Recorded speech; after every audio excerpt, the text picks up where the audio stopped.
Welcome to our channel. Today we how to connect HP printer to Wi-Fi instant fix step by step clearly. Start by ensuring your HP printer is powered on. Make sure your Wi-Fi network is functioning properly. Locate the control panel on your HP printer.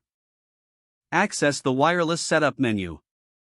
Select wireless or network settings from the menu. Choose the option for wireless setup wizard.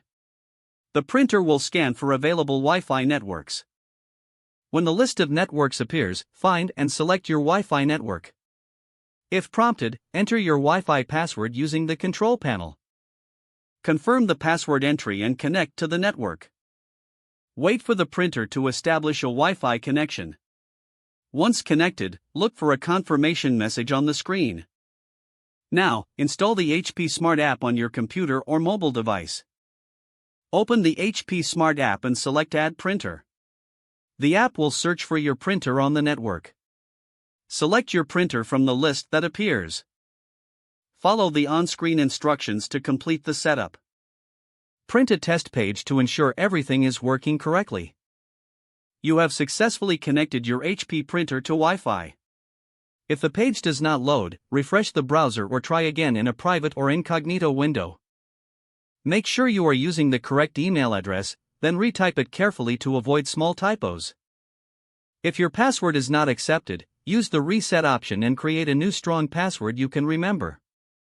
Check your spam folder for verification or security emails, then complete any requested confirmation steps.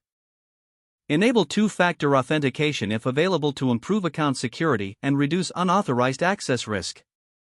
After signing in, review your profile details so your contact information and settings are accurate and current.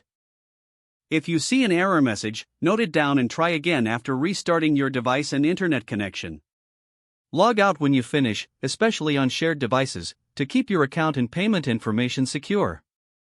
If the page does not load, refresh the browser or try again in a private or incognito window. Make sure you are using the correct email address, then retype it carefully to avoid small typos. If your password is not accepted, use the reset option and create a new strong password you can remember. Don't forget to like this video and subscribe to our channel for more step-by-step tech guides.